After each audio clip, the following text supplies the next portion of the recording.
My name's Stuart Hearn. I'm talking today about digital in the talent space, the talent HR. That's what we're talking about in terms of leveraging the potential of our employees. Just to gauge the kind of room in terms of people's interest, who has kind of responsibility for HR or people or talent in the business? Got one, two, yeah. Okay. Trustee. And anyone who doesn't, is there anyone in IT that's looking at talent tech, and anyone who's in the wrong presentation? The drinks are out there.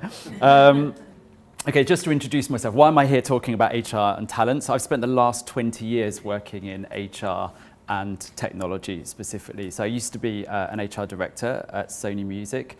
I'm currently CEO of a company called ClearReview, and we're a fast-growing technology company in the employee performance and development space.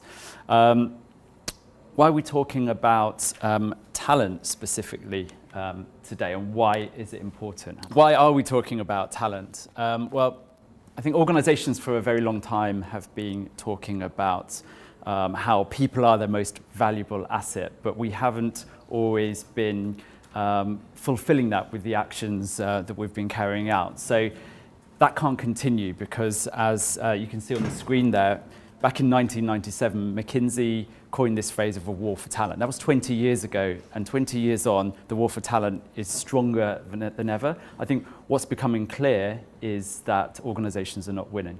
There's such a fierce competition for talent now that it's becoming more important than ever. And I think this is an interesting slide that McKinsey put together about, as roles become more complex, that need for talent is even greater. So it shows here that in highly complex roles, the difference between a high performer and an average performer can be as much as 800%.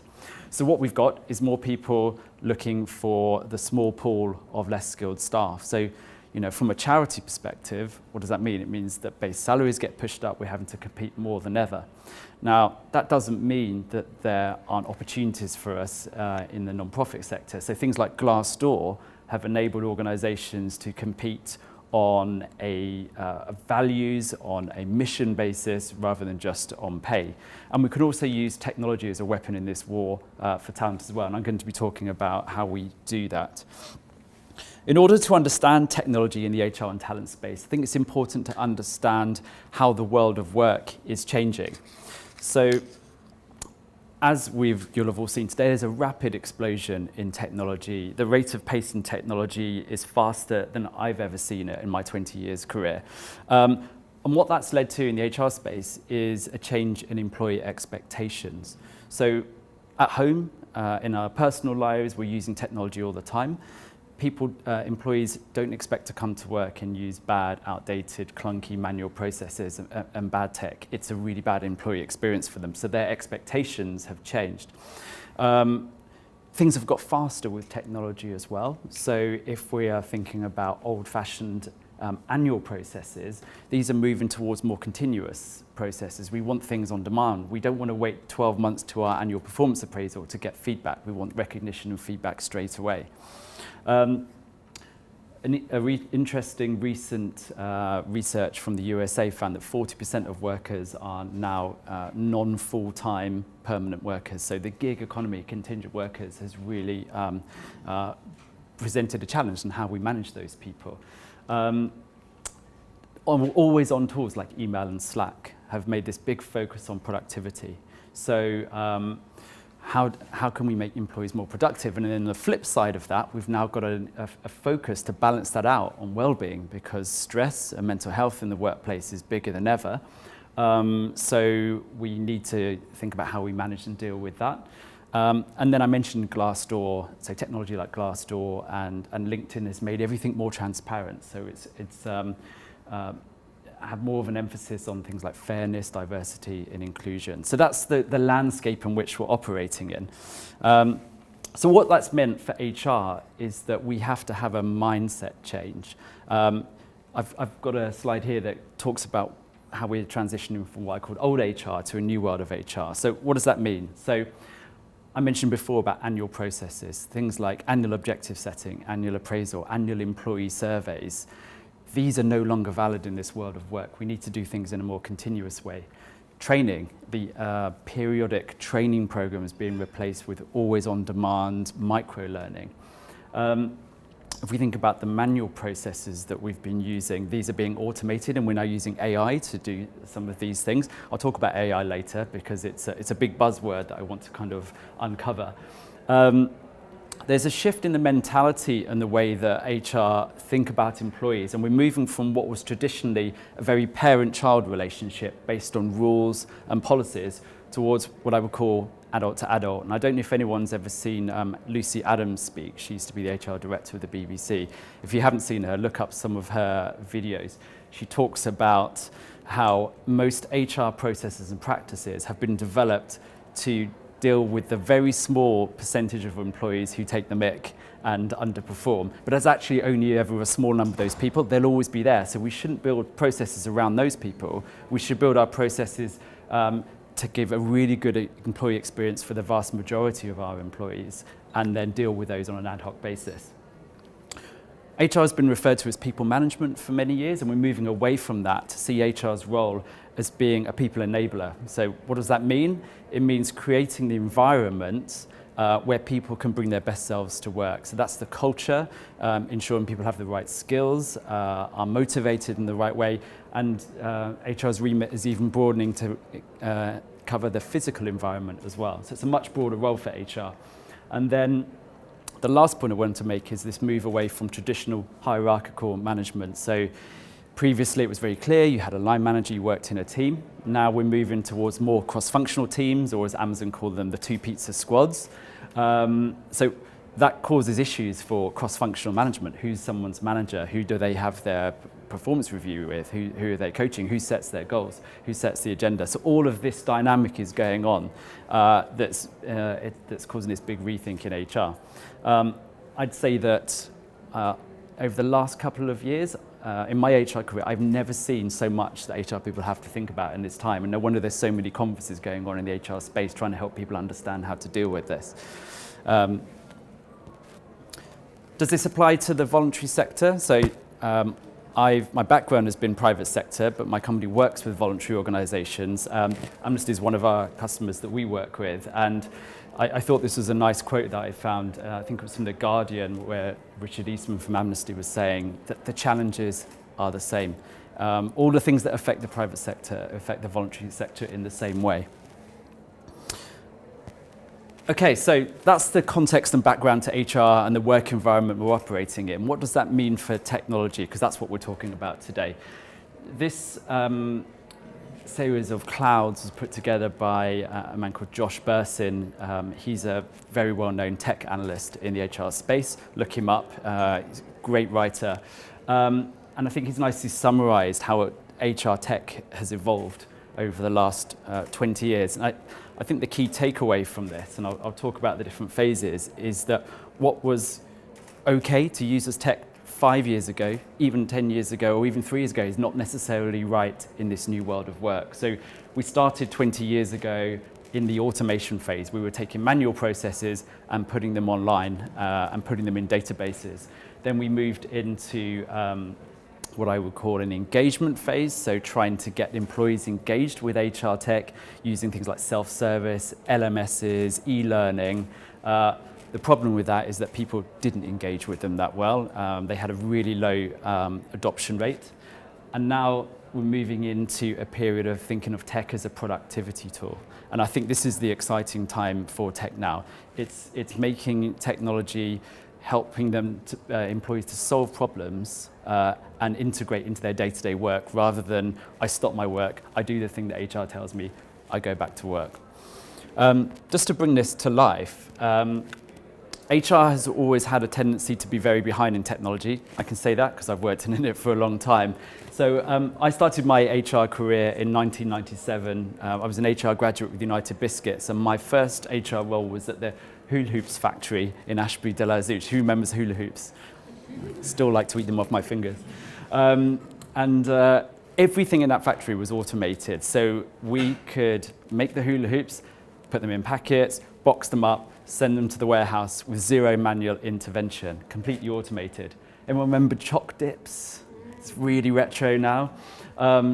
When I worked there, they have this huge chocolate vat, and it comes out in a machine into the pots by something called the Choco Depositor. That's actually what the machine is called. And they seal the lids, the chocolate pot, onto the pot using high-frequency sound waves, not heat or glue. It was, this is great tech. This is 20 years ago. So, really good stuff going on in that organisation. I was working in HR. This is what I was using to do payroll and HR. I'm not joking. The black screen MS-DOS system. I had to key it all in with arrow keys, numbers. There was no mouse. And bear in mind, this is 10 years after Microsoft Windows had come out. So you can imagine my surprise going in and saying, well, this is what I have to use.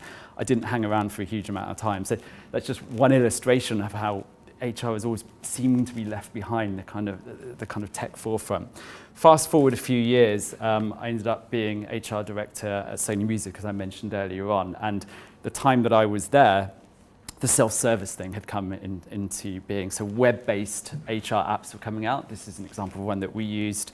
And I mentioned before, people didn't want to use them because look at that user interface. I log in and see that. I don't want to self-serve when I see that. And they didn't always work. They were a bit clunky.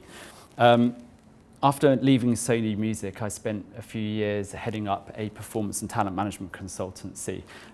So we did a lot of work in performance management, and the leading tool around at the time was something called Success Factors that looked like this at the time. And it was incredibly complicated. When you look at that, does that make you want to go in and set your objectives for the forthcoming period? Absolutely not.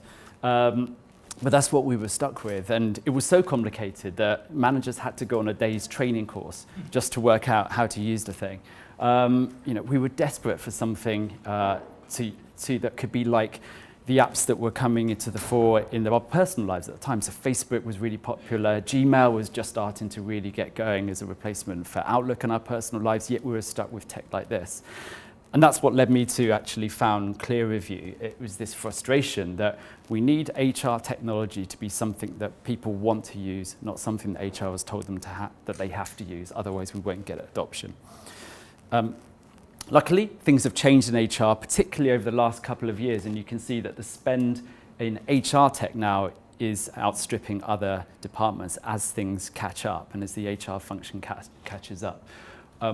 Why is that the case?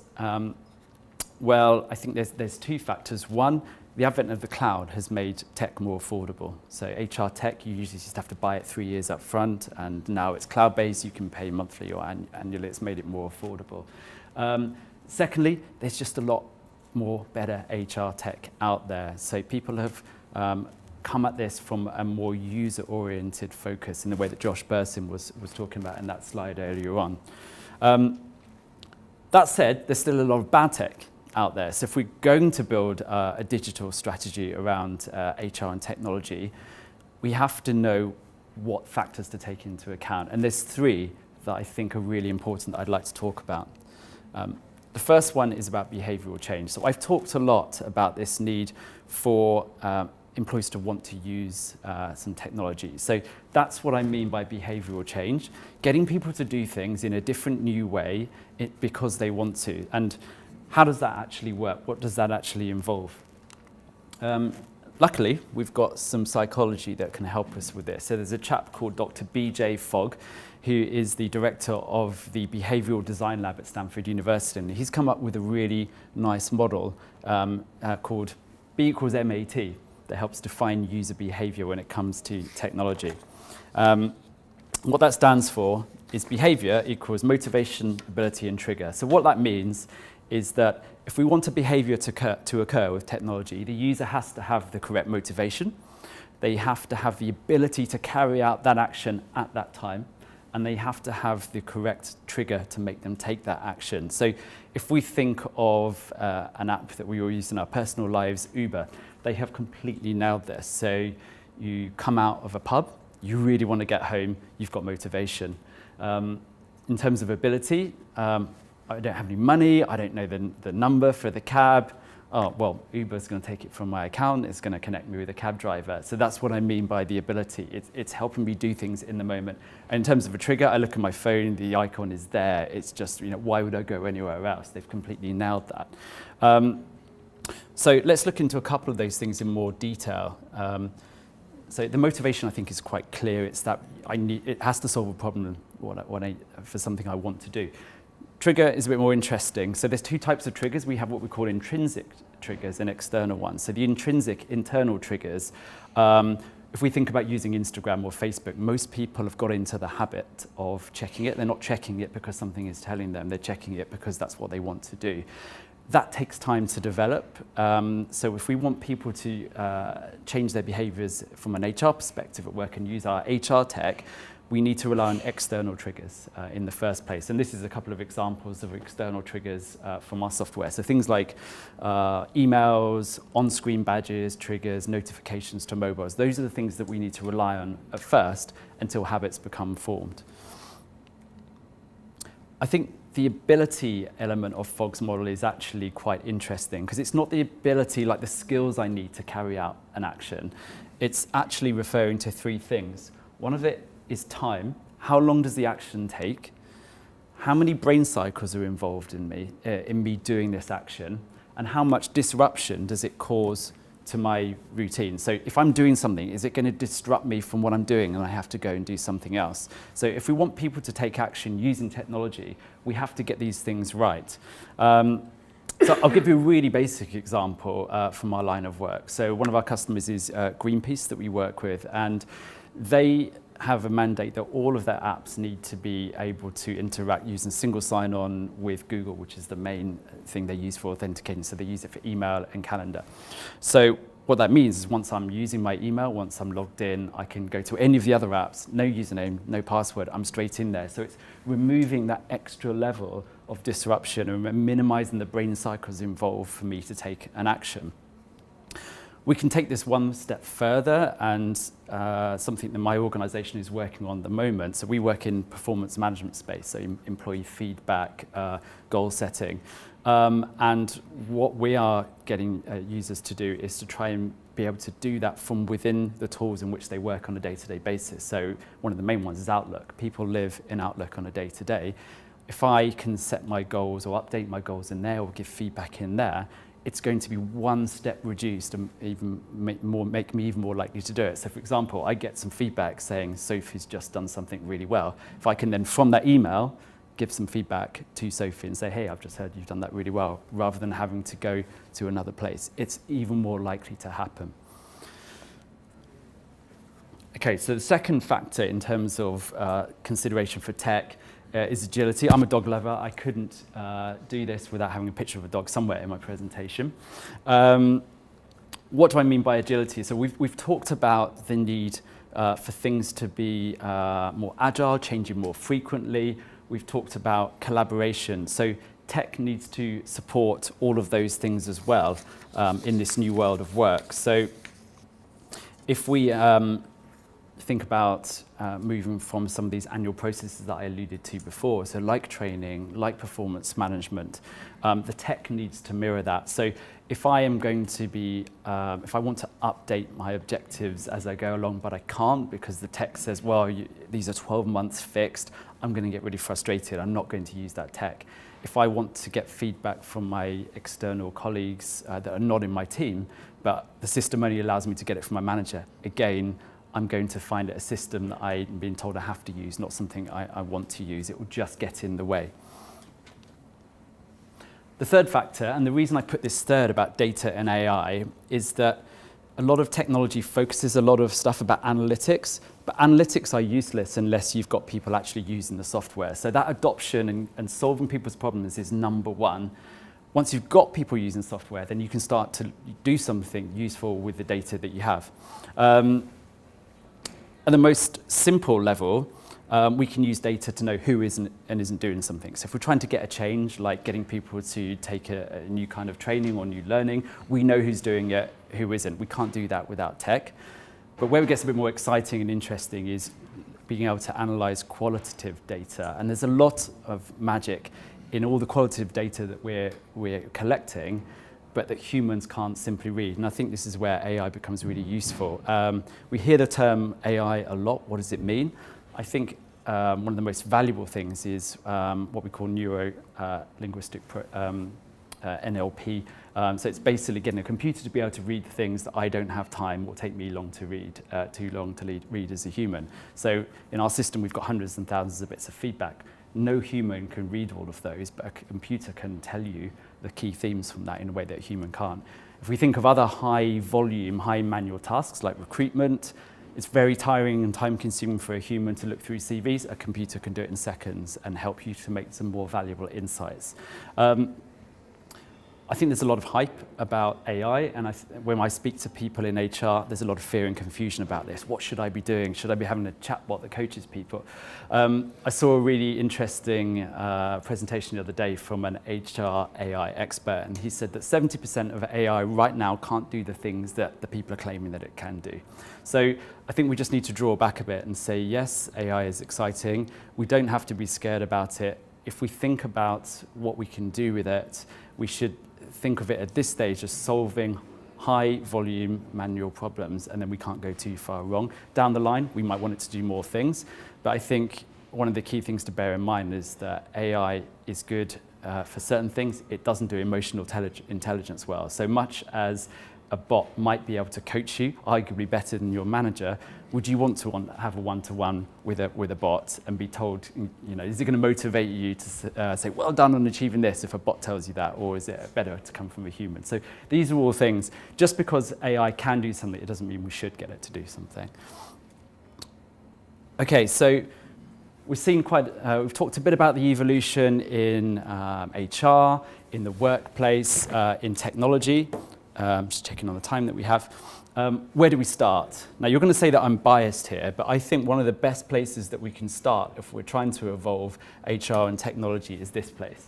And the reason why? We need to use tech to solve problems that are big and that people are frustrated and disillusioned by. And this is the number one thing for me, and this is why I ended up working in this space, because survey after survey shows that 95% of people find this a bad use of time, and more importantly than that, most surveys show and studies have shown that actually appraisals don't improve anyone's performance. And in 30% of cases, they actually make it worse. Yeah, it takes up a huge amount of time. So why are we doing it in this way? This kind of slide summarizes why it's so bad and why we believe this is a really important thing for organizations to tackle. What we want to have is meaningful conversations for people to have goals that are actually relevant to what they do. We want issues to be tackled as they arise, but what we actually get is paperwork filled in once or twice a year, issues saved up and not addressed. So this is the problem that we have with appraisals. Now, part of the fear that we see in this particular space is that people feel, well, if I've done appraisals for so long, what do I do instead? And will it work? And it affects everybody, performance management. It's a big thing. So am I going to go out on a limb and take a risk? Well, you might have heard of companies like General Electric and Microsoft making changes in this. It's not just those kind of organizations anymore. 10 to 20% of organizations have now actually got rid of appraisals and are on this new approach of what we call continuous performance management. This is some of the 160 organizations that we have worked with to do this. You can see the not-for-profit sector there in the middle of some of the organizations that have been quite leading in this. I think that change in the world of work that I talked about from an annual to a continuous thing doesn't just affect HR. I think, even financial budgeting as organizations get more agile, we can't just rely on annual. Things work more on a quarterly basis, and things are reviewed more regularly in real time. So I think the whole visibility that tech's given, not just in HR, but in finance and all these other areas, mean things are more continuous. So if we still rely on these old 12-month processes in things like annual engagement surveys and performance management, it's just out of kilter. And people then think they just don't connect with the process because it feels so far removed from their reality. So that's why we have to make that shift. We've gone into organizations and helped them talk about this transition that they're going to do. And there's been more than one occasion where the managers have stood up and have applauded when they said they're getting rid of appraisals. It really is that universally disliked. I'm not here to talk about our software, but what I would like to do is tell you about the process that can replace this, because I think a lot of the confusion is great, but what does that look like? If you're going to take away appraisals, what does it actually look like? So what most organizations are doing now is basing it on what they call the check-in. So instead of a once-a-year meeting, having a shorter meeting once every month, 2 months, or every 3 months. So it can be a monthly or a quarterly thing that's more meaningful, that's based around goals that are shorter term, more agile, that are more relevant to my day-to-day work, and that's based around feedback that's given in real time rather than several months later, or actually never given because it's a bit weird, talking about something that happened several months ago, so I just won't talk about it. And again, tech can be an enabler to do all of this, because if you're asking people to do things more regularly, there's more to keep track of. And how can I track all this feedback that's going around? It's, rather than some of it's in my emails, some of it was verbal, I need to keep track of all of that, and tech is very good at doing that. I'm conscious of time, so I'm just going to whiz on to something that's quite interesting. So I mentioned before about once you're using tech and you've got people doing it, you're starting to gather a lot of data. So I wanted to give you an example of what we have learned from some of the data that we're gathering in our field of work. So I mentioned before we're in the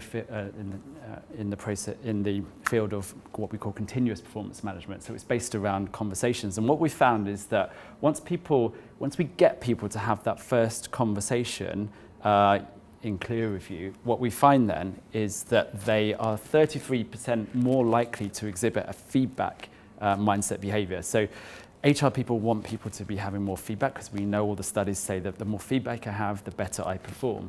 So if we can get people having a conversation, they're more likely to give or request feedback. And once people receive that feedback, they're then 48% more likely to have a better quality conversation. And this is all stuff that we've learned from tracking how people use the system across more than 50,000 users. So what you start to get is a flywheel effect. And this is kind of what I was alluding to before, with once behaviours become ingrained, then you can start to get meaningful behaviour change. So for years, I spent as a consultant training managers, trying to say, it's not about the year-end appraisal, it's about having regular conversations. Sometimes it was like hitting your head against a brick wall. But once you start using the right tech and you get a flywheel effect like this, you actually start to see meaningful behaviour change. So I just thought that was an interesting example to give.